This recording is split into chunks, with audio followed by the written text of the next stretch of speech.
Hello, my beautiful souls. Welcome sa ating tarot reading sessions. Keep in mind, general reading po ito. Maaaring mag-resonate, maaaring hindi.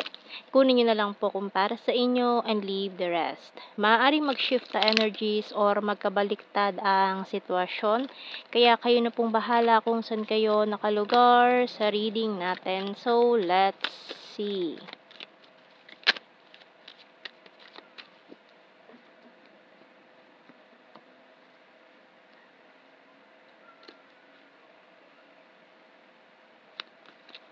Okay, so we have here the Queen of Swords and the Seven of Swords. We also have here, Five of Swords and the Ten of Cups. Four of Pentacles and the Nine of Swords. Magician and the Ace of Cups. Bottom card natin, Justice. Okay, mabibigyan na ng justice itong mga nangyaring ito. Betrayal in the past, conflicts in the past, yung mga nangyaring hindi maganda na nag-cause ng a lot of troubles sa iyong nakaraan, yung mga nangyaring hindi maganda na nag-cause ng mga sleepless nights.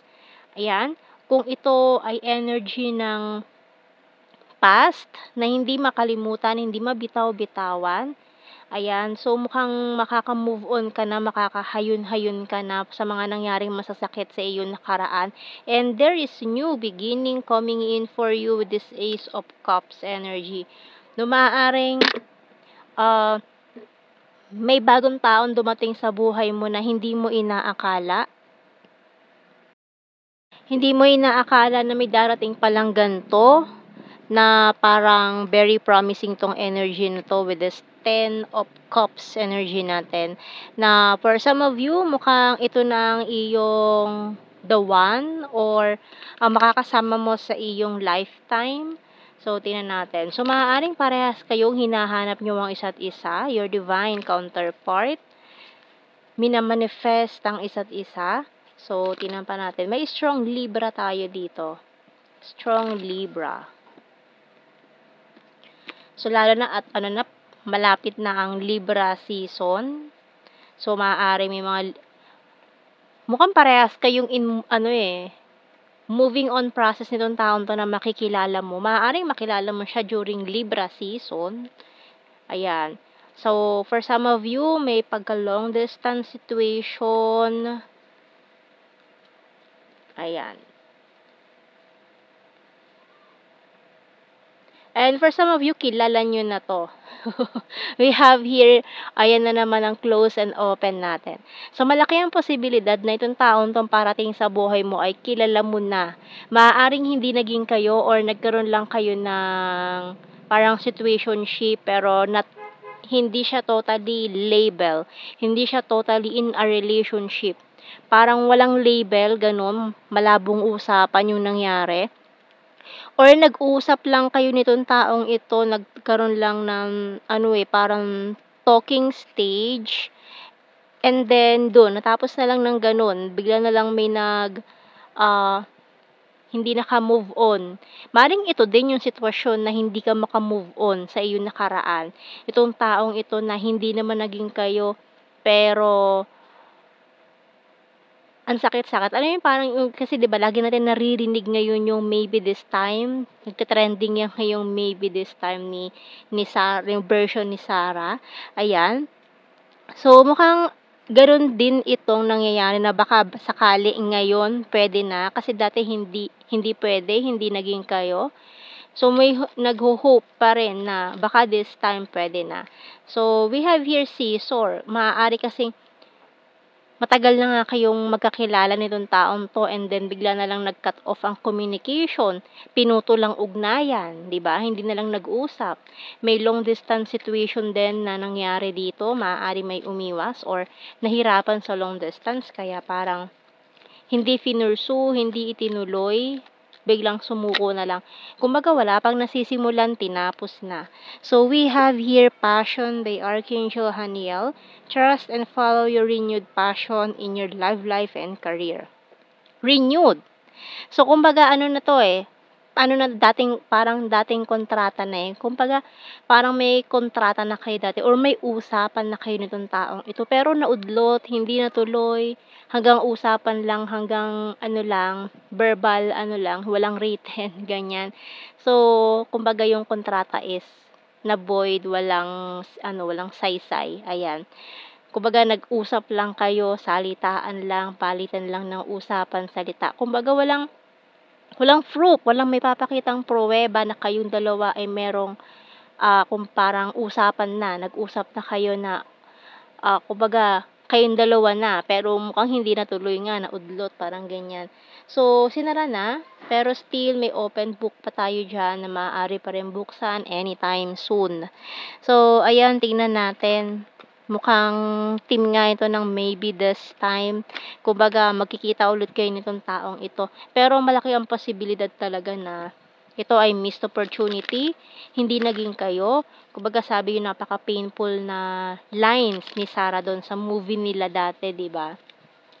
Na bakit gano'n, pinagtatawanan daw siya ng mga tao, kasi hindi naman daw naging kayo, pero parang buong katawan niya masakit. So, parang gano'n, 'no? Kahit hindi naman naging kayo nitong taong ito, pero ang laki ng impact, ang laki ng ano, ng iniwan niya sa'yo, guang sa puso mo, parang gano'n. So, tingnan natin ang mga messages dito. We have here, "I want to see you this weekend." So, maaaring mag-request siya sa'yo ng, "Puwede ba tayong magkita?" Yun ang bungad na message niya sa'yo. "Puwede ba tayong magkita?" "Keeping tabs on you." "I will start to save money. I miss you so much."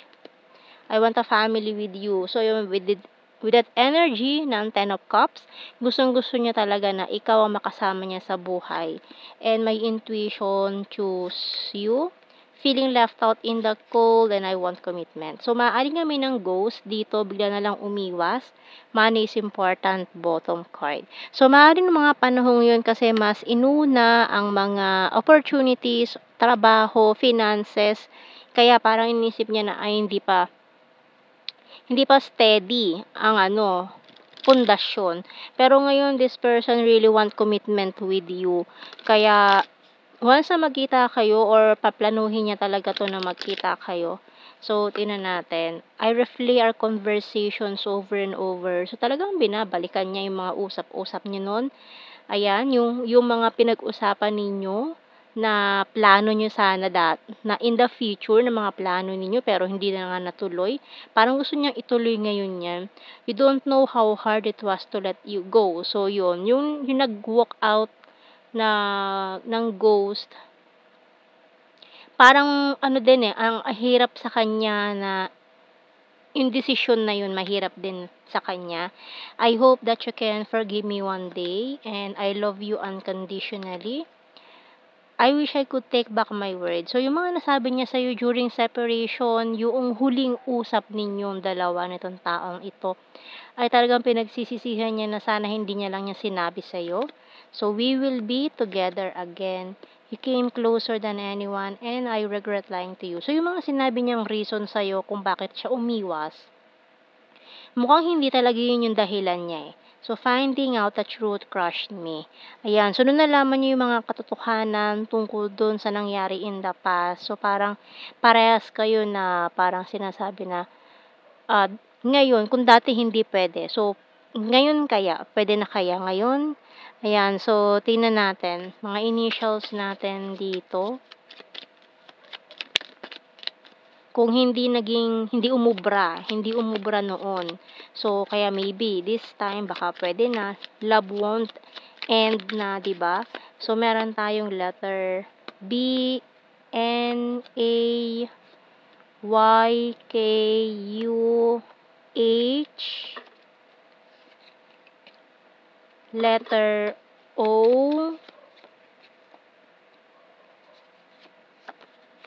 letter E, I, N, R. Bottom card, W. Oops. So, kuha tayo ng blue card dito. We have family. So, maaari kasi may mga family members din na umayaw. We have here destiny. Pero kung talagang destined to be kayong dalawa nitong taong ito. Wala na makakahadlang dyan, no? So, we have here prophecy. So, ayan, no, naka-destiny na, naka-prophecy pa. So, hindi na talaga nila mahahadlangan itong mga dapat mangyari, no? So, and tingnan natin sa general signs and the messages. We have here Taurus sign, Visayas. Wands is fire sign, Aries, Leo, Sagittarius, and Beach. So, may nag-emote sa beach, ganyan. So, we have here perfect smile, intelligent, trustworthy, and smart. Popular, cold city, we have here travel. So, kasi kung long distance to eh. Ayan. We have here air sign, Gemini, Libra, Aquarius. So, talagang September. Oh. So, this September na bukas. Mukhang maraming ganap talaga ngayong Burr months. Now, we have here, full of charisma, shy at first, selfie-holic, ex-lover, Virgo. We have here the runner, number 8, confusing, number 9, and cup, water sign, Cancer, Scorpio, and Pisces.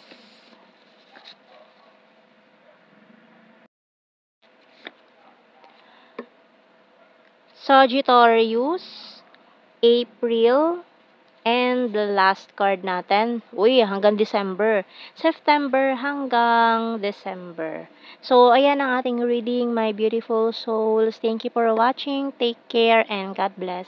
See you in our next reading, guys. Bye-bye.